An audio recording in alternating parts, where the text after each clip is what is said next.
say you know. How could you? So now it's for or against you. Because religion is division. It splits you, splits you. I said believe in me and she. I believe in you.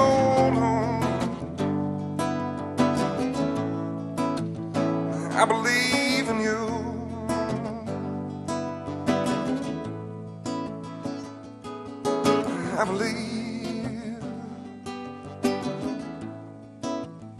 I believe in you.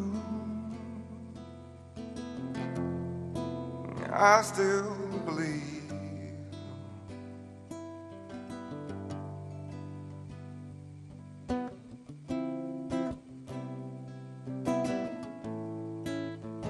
I believe in you.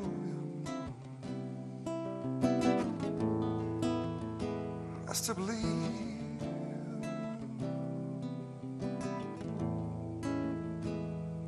I believe.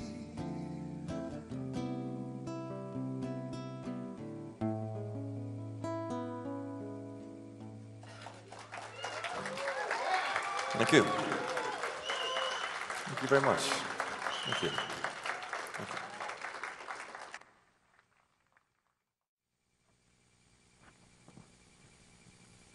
As I said earlier, we are doing the service for you today, and there are 12 licensed practitioners here for this center. And I want to start by introducing each of them, and I'll let you do the name face recognition, which is always important. You see them walking around all the time with their stoles, but let's remind you who they all are. And I want to tell you also how long they've all been in service. And then I'll explain a little bit about what a practitioner is and how they get there. And you may feel the urge to applaud, which we love, but I'm going to ask you to hold that till the end, if that's okay. So, I'd like to introduce them alphabetically by first name. Anita Sheff has been a licensed practitioner for 2 years. Christopher Steele is in the back, waving by the door. He's been a licensed practitioner for 6 years. Diane Christensen is not with us today. She's away on business. She's been a licensed practitioner for 2 years. Farrell Zeman has been a licensed practitioner for 2 years. Jim Ferris is in the back in High Watch. He's been a licensed practitioner for 2 years. Jody Jolly has been a licensed practitioner for 2 years. Katie Hernandez, who is also in the back in High Watch, has been a licensed practitioner for 13 years. She was my very first prayer session when I found this church a number of years ago. That was the first time I'd had a spiritual mind treatment. I cried, she cried, the earth cracked open, and here I am. So it's a very powerful process. Mary Cordell has been a licensed practitioner for 9 years. Linda Brewer, who is not here today, she is ill. She has been a licensed practitioner for 9 years. Now, some of you may notice that we call her Reverend Linda, and she does have the title of Reverend. She is not a Centers for Spiritual licensed minister. She was ordained in 1975 from a religious institution on the East Coast. She earned a master's in theology and had a counseling ministry for many years. She also served in the Unity Church and then joined our Centers for Spiritual Living as a licensed professional practitioner. Selena Ba has been a licensed practitioner 9 years. Teresa Martin, a licensed practitioner for 2 years. And if I had a drum roll, I'd do that right now for Audrey Gum. Audrey has been a licensed professional practitioner for 25 years. Now you can clap.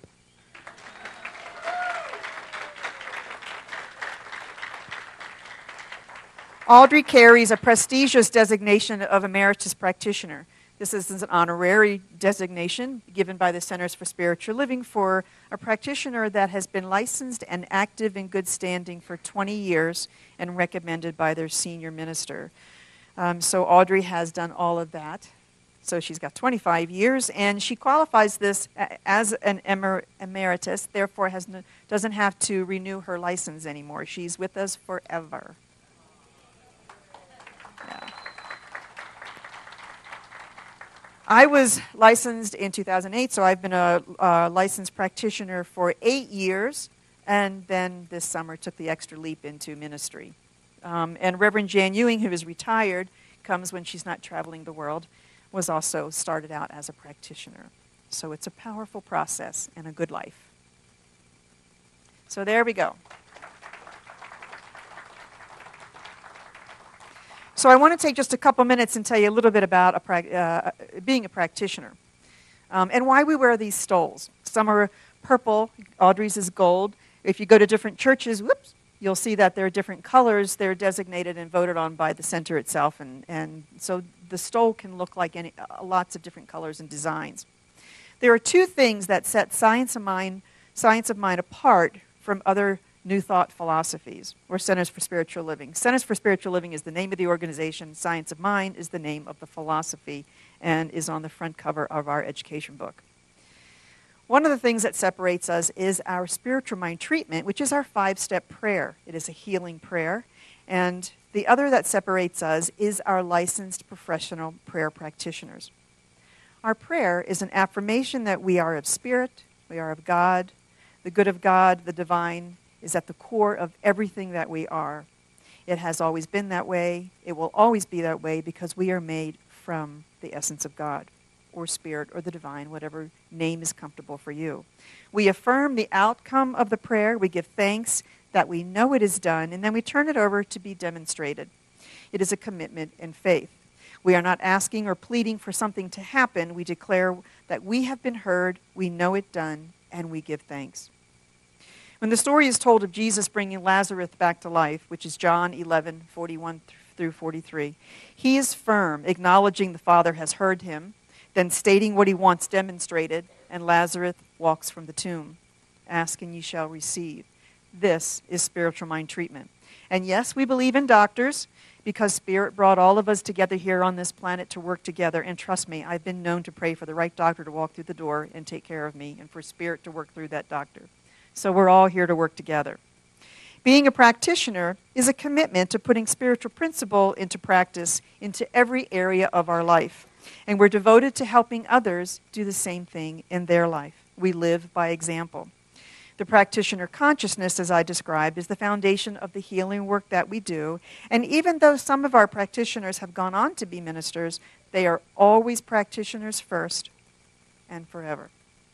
Those who choose to become a licensed practitioner discovered in the foundational classes that our thoughts and our feelings are so much more profound than we ever knew, and that have a great deal to do with how our life works. And so when we have the conscious, intentional, direct use of thought, things in our life can really change. So we choose to take the additional 2 years of practitioner training to fine-tune this tool and deepen the technique of spiritual mind treatment and prayer, and to also learn how to use this tool to help others create the changes in healing in their lives that they desire. When an individual sits with us for a quick prayer after service or in a prayer session, the training teaches us to hold the truth for that person, clearing our mind of any condition, and knowing only the wholeness and the perfection.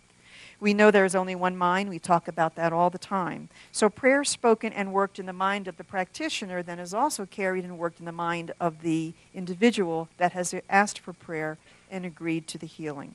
It all works together as one. There's no separation. When the mind is clear, the body follows. And this goes for any situation in any part of your life. Once a student completes the education and graduates practitioner studies and then passes the oral panels for licensing, the practitioner is then committed to obtaining continual education credits and learning credits to renew their license every 2 years. We must continue to grow and learn and be active in our centers. We are held to a practitioner code of rules and regulations and must demonstrate always that we are active, loyal, and giving of service and tithe. And it's been worth every moment. We wear the stole to signify we are licensed professional practitioners in the organization. I mentioned the foundational classes. They're for anyone who wants to learn more about the science of mind philosophy, but not everyone who takes the foundational classes becomes a practitioner, so don't use that as a block. Come take the classes. But the classes actually provide the information and instruction about how it works, why it works, and how to use it in your personal life with the knowledge. And I've even I have known people who have gone all the way through the practitioner training and decided not to license. They really took the information because it was so powerful and took them so much deeper into the information. That's all they wanted. And so there's lots of ways to use it. It's a life worth living in full consciousness with the power of our word and our thought, and learning the powerful tools that change and heal lives every day. Thank you.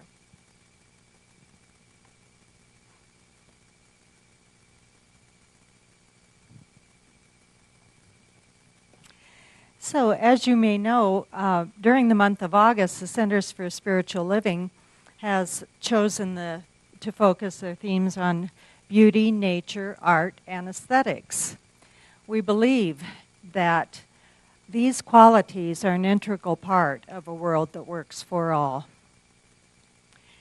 Ever since I was a child, I can remember how I loved spending time in nature, just completely immersed in an experience.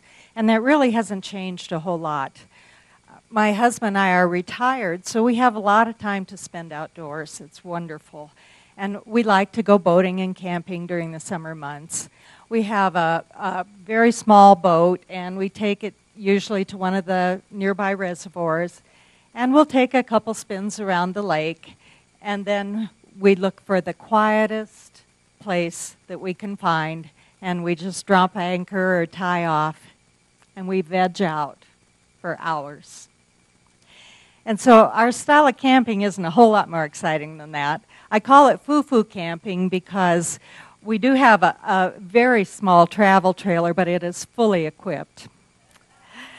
And so we'll go out for several days at a time, usually not too far from home, and we might do a little bit of biking or hiking, and we have a campfire every night.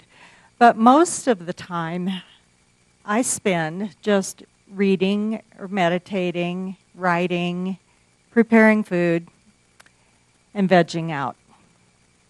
And so we never really get away from civilization or the comforts of home, but these times are so special. And it's always perplexed me what makes it so special to make it worth all of the effort of planning and packing and unpacking and cleaning up afterwards. And I think what it is that the full immersion, the degree of immersion in the experience for us. So recently, we were camping at a nearby reservoir, and I happened to be reading from a little book that many of you probably have called Wherever You Go, There You Are. And it's by John Kabat-Zinn, who is a very prominent teacher of stress reduction, stress management, mindfulness, and meditation. And this particular day, I'd been reading a section in the book about non-doing. Now, non-doing can take place in stillness or in activity. But what it requires is mindful attention, being fully present to what's going on in the present moment. Non-doing is not synonymous with doing nothing. It's synonymous with meditation. And it means just letting things be and watching the present moment unfold. So, to give you an example of what I'm talking about, I'd like to read to you what I wrote on that particular day.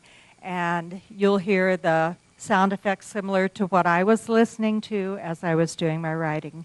If you wish, you may close your eyes. This is called Meditation at Water's Edge. Today, I choose to meditate with eyes open, fully aware of everything that touches my sensibilities.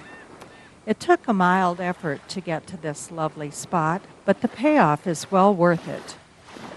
Now the lapping of water against the rocky shore provides the music for my meditation. A flat rock is the perfect seat set out just for me. I am cooled by the brisk breezes facing me, carrying the slight, pleasant scent of marine life and healthy vegetation. Every now and then, a great gust of turbulence rushes through the trees, as if to flex its ego. My back is warmed by a soon-to-be hot sun, which reminds me that clouds and shade must balance my reverie. From my perch, I can observe the insect life around me without being disturbed by bugs just being bugs. I wonder why the ants always seem so frantic in their movements.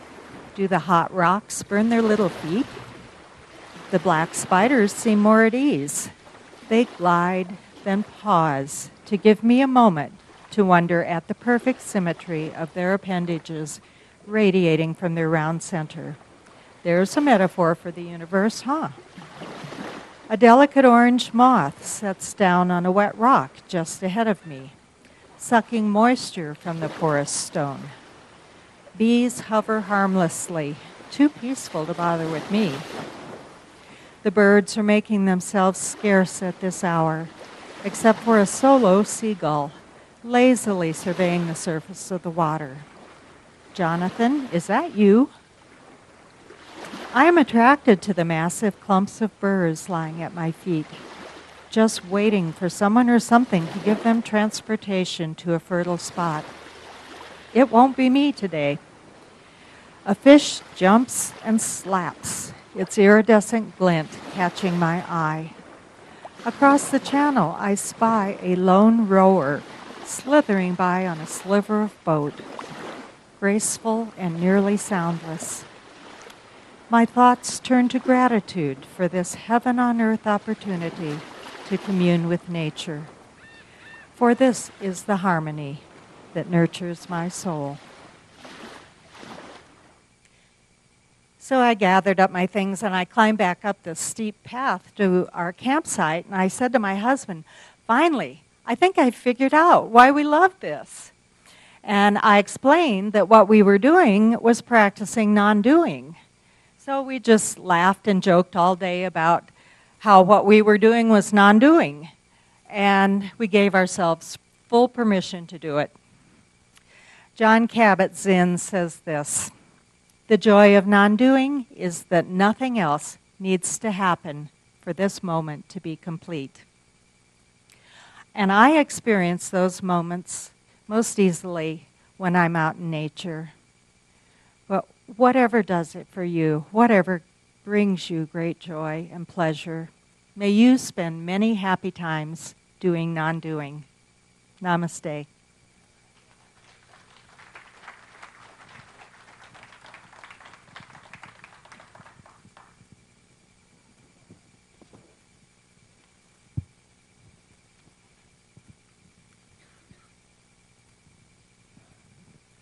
The qualities of God are beauty, peace, love, compassion, joy, and balance and harmony and wholeness and oneness.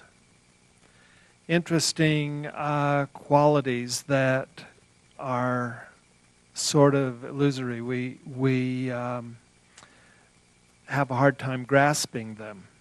So I'd like to kind of try to explain what beauty is and how we get there.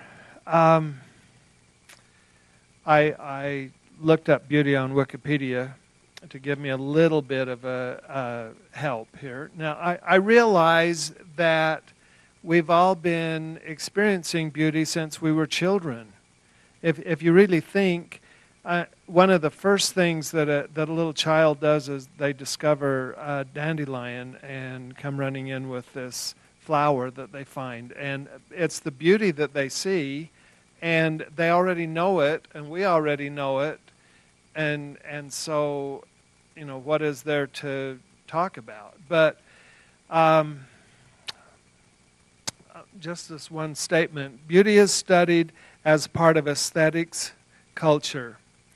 And an ideal beauty is admired and considered attributes to be embraced. We think of it as a quality of perfection. Now we think of God as being a quality of perfection as well. In Greek, in the ancient Greek language, the word that they used, which I wouldn't even pretend to be able to say, was interpreted as good, It was the word they used for beauty. So beauty is good. God is good. And as I read that, I thought, wow, this thing, we're not as disconnected as we thought we were. That God is good, so God and perfection is good, so beauty is good, so beauty must be God. Okay? That makes sense, doesn't it? All right, kind of. All right. So the experience of beauty often involves an interpretation of being in harmony and balance with nature, which is also aspects of God. Okay, so how do we get there? How do we get to the point where we experience beauty in its ultimate form? Since being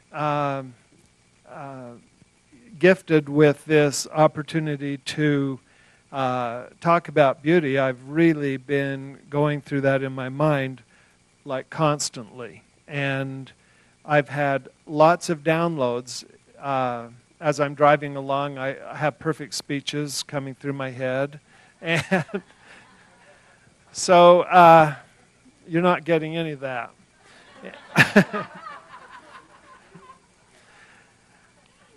Anyway, on the 24th of July, in the afternoon, my sister sends me a text message and says, the city is doing their fireworks display in a different place this year. They're doing it by the junior high school, which is close to my house, and there's a little bit of a hill. So they were just on the other side of the school, so a block and a half away, sort of. And she said they're doing it tonight, and so I said, well, come on down and let's watch it. So in my backyard, we watched the fireworks, and I got my phone out because I was so inspired by these fireworks that I had to have a picture. So there's the picture. Now, isn't that inspiring? Not. We cannot capture some things. We cannot capture fireworks, as cool as the picture really is, but it's not what I was seeing in front of my very astonished eyes at eye level without having to tilt my head back. And I realized there are other things that cannot be captured in pictures, one of which is the ambience of Christmas. You can make the most beautiful Christmas tree and the most beautiful Christmas village, and it's all lit up nice, and the rest of the lights are low, and the fire's going, and you're in the moment of whatever it is that you have created there, and you take a picture of it. Never makes it. Never ever makes it. There's some things that cannot be photographed. Perhaps God? Just a thought. Okay, so yesterday we had a little run through to practice this, and you know, most things I don't think about before it happens, and so I stood up to pretend my speech, and I said, well, in my first incarnation, everything was perfect, and we knew everything, and we were balanced, and it was all one, and so it was. And now it's not. Now, what is it not? Now, we have a duality. We have the physical person, and then we have our soul. And we've kind of been able to identify that. I think that's an amazing discovery on the part of human beings, that there's more to us than just this reactionary being standing here. And I came to Science of Mind, and I started taking classes, and I kept taking classes because it was the thing that wanted to come to me. And then after taking classes for 5 years, then they gave me one of these, and so here I am, and I'm still learning. And I meet with my prayer partner once a week, and it is the prayer with her that has taken me even deeper and taught me that it is from that place within that I truly recognize beauty. And so we have some tools. We have our senses, which are sight, hearing, taste, smell, and touch. And those are the things that we use. And I've realized that sometimes beauty is what we touch. If you have a piece of fabric that's velvet, you can't help yourself. You have to feel how that feels. Some things we see with our eyes and recognize that as beauty. Sometimes it's what we hear, especially in the morning, listening to Rick and Shemaine sing. Oh my goodness. And so, this week I thought we qualify or quantify things with some silly words like so. It's so beautiful. It's more than so beautiful, it's beautiful. Right? Okay. So it is with these senses that we have explored what beauty is. In art, it's balance. That's a quality of God. It's proportion. That certainly must be the Greeks discovered proportion, and the ruins of the Parthenon, perfect proportion. Now, we've had some intelligent people that came before us. It's really great. Movement, rhythm, and harmony. And so all of these are qualities of beauty. And it's often said that beauty is in the eye of the beholder. And it's a perception. It's something almost not real, but we perceive it. And maybe the next time we see it, we perceive it at a deeper level. And so how do we get to that place where our perception is ultimate or optimum? And I suggest it's going inward and connecting with our source, with our soul. And the way I do that is to go into the stillness of meditation, and let go of the monkey mind that's going on in the head and all of the concerns of the physical world and all of the problems that, oh my gosh, I got to solve this one, I got to do that. No, we don't. We need to go in, get calm, and listen. And when some other thought floats through, just let it float through and come back to the stillness. Oftentimes, I just repeat to myself, I am. I am. I am. And so are you. Thank you.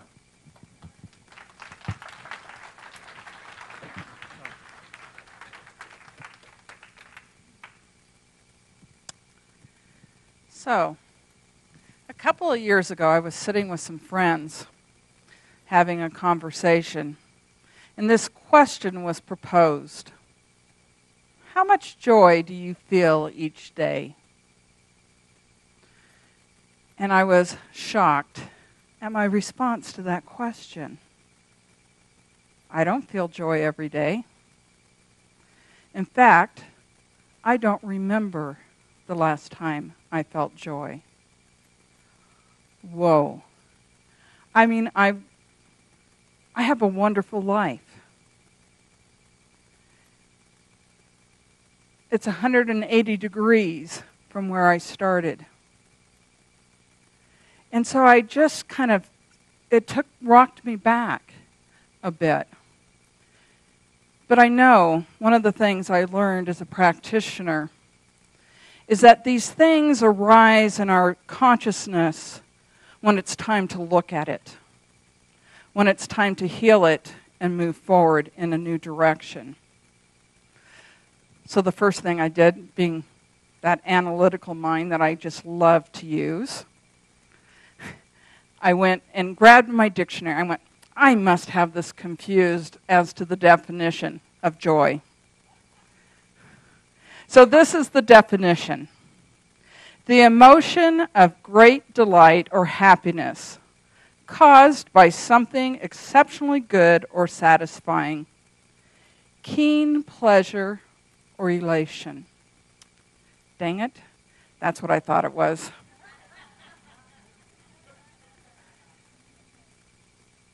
So I finally got myself, because I got myself quiet, and this is the question that came to me.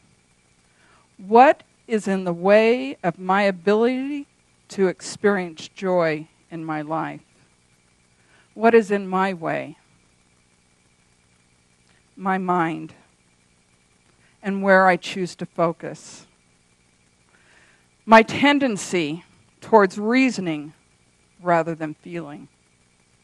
Valuing reason over feeling. Both are gifts and are needed in order to experience a balanced life. I use reasoning as protection from feeling,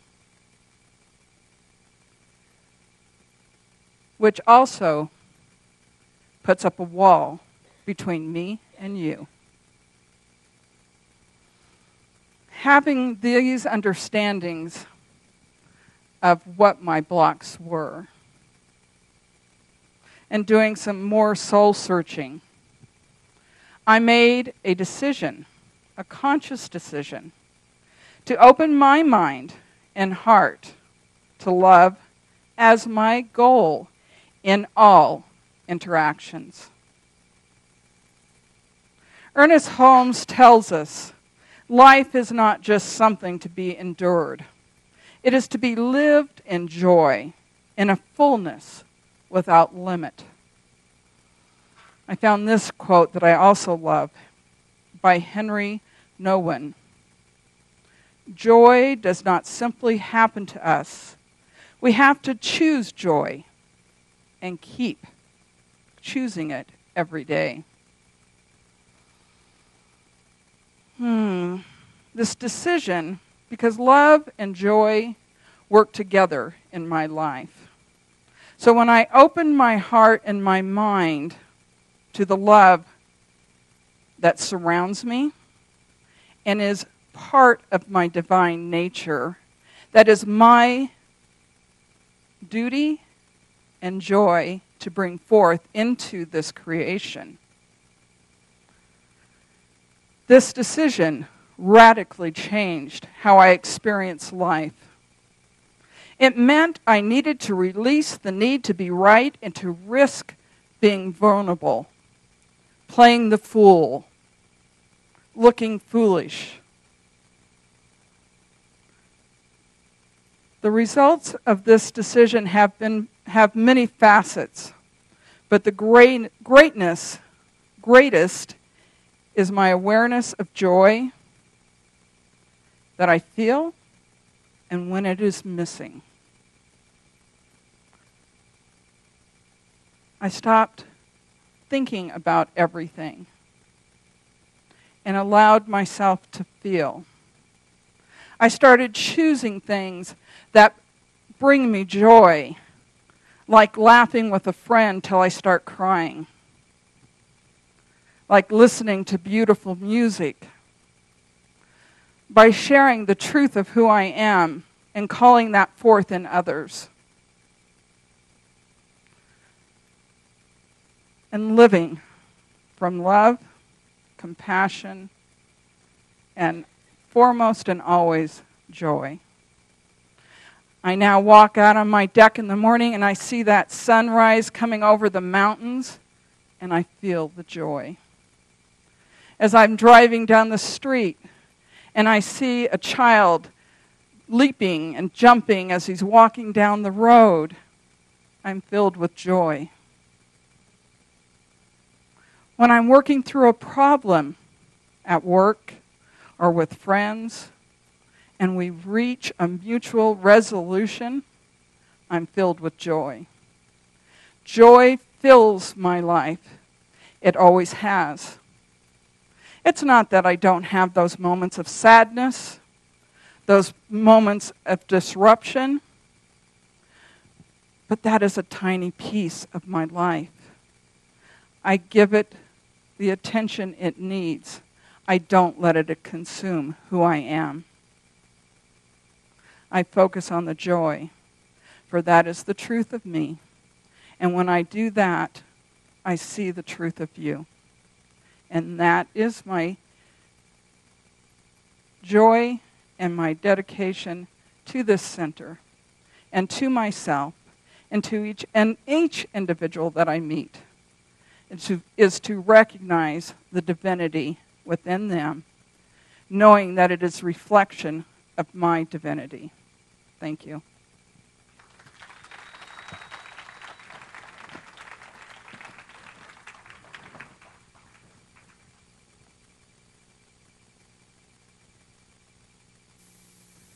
And I invite the practitioners to stand with me as we pray together. So take a deep breath with me and just let go. And let's take another deep breath and allow any burden that we may have brought here with us today to just float away. Be free. And know that it is okay.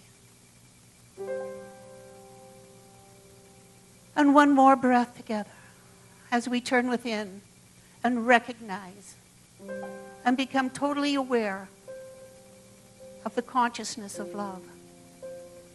That there is a divine power and presence that is with us at all times.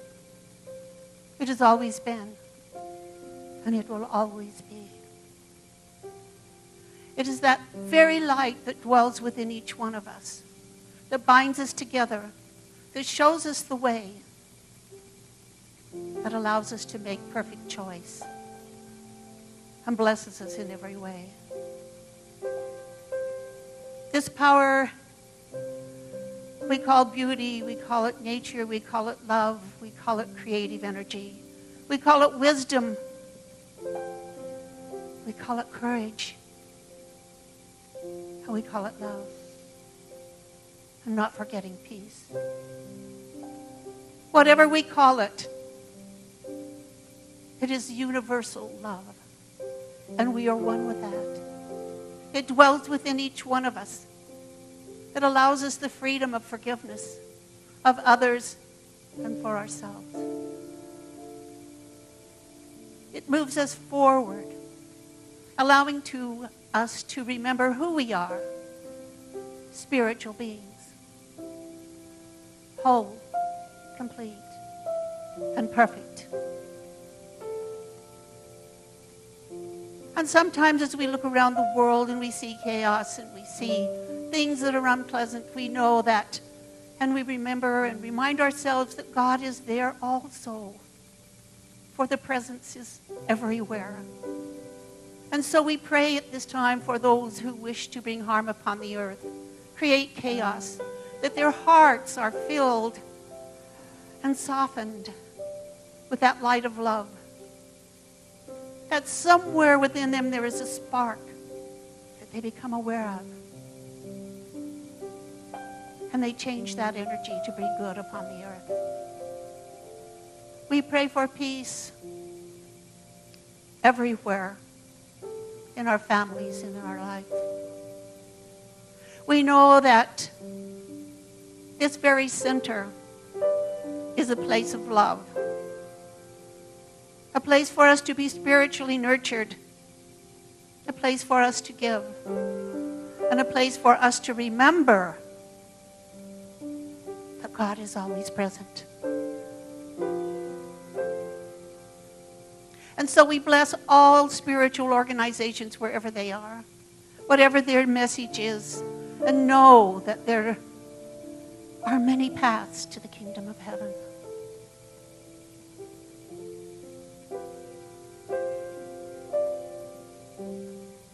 There is so much beauty for us to behold. There is so much love for us to give and to receive. that there just is no end to that. And so knowing these things and being ever so grateful for the blessings that we have, for our health, for our strength, for our wisdom and choice, and for knowing the truth of who we are, I release my word into a loving essence, into that something that takes it, manifests it, and creates even more than I have asked for and that I have known. And so I release my word with a grateful heart into that power and that presence at this time. And I just let it be, as we say together, and so it is.